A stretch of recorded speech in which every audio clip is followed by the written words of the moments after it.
K15! Айде на здраве. Айде. Слушай, а ова дето конобар што заебава, да ти кажам. Едно голем запушан. Зашо разбираш? На секоја трета салата носи пијачка, тоа не е убаво така.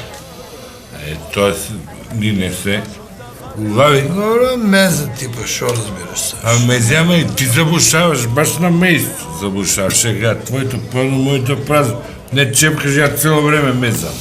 Не можам, sad си разбираш, не ми ода, разбираш и чајаца, това едва е го пијам, ако ми веруваш, но знаеш ти какви проблеми имам јас, здравствени, разбираш. Од кај па ти проблеми, бре? Не съм ти кажал, да не толкова време сме другари, разбираш, да не излезе сао, ти се жалам, разбираш, јас. Шо мака имаш ти, ја ти помогнам? Колко секој са бале по един сат, седам на шолеве, не може да се изправам, разбираш. Стомао ми е разтурен, разбираш. Колку? По един сат, може сат и по. Од кога ти е тоа така? От кога? Отдамна бе, отдамна сега да не ти нямам, разбираш. 30 години може сигурно. Секој ден, разбираш. Шо е? Ами взимаш ли ти нешто?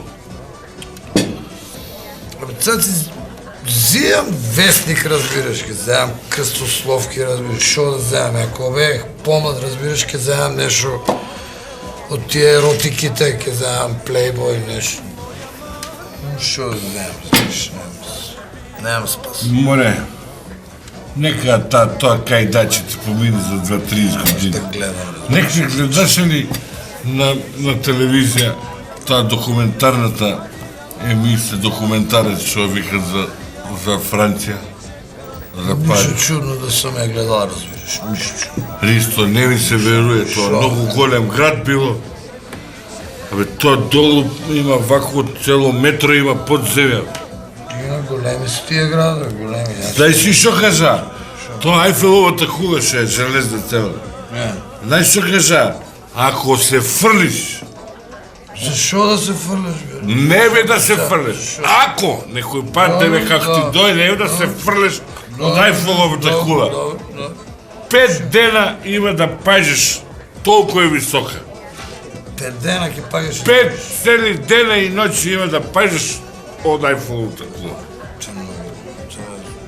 Значи ке умреш.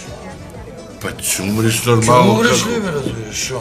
Па ќе умриш бе, па 5 дена, тоа кој може да издржи без јадење, без пиење, тоа нормално нека се умриш како. K15!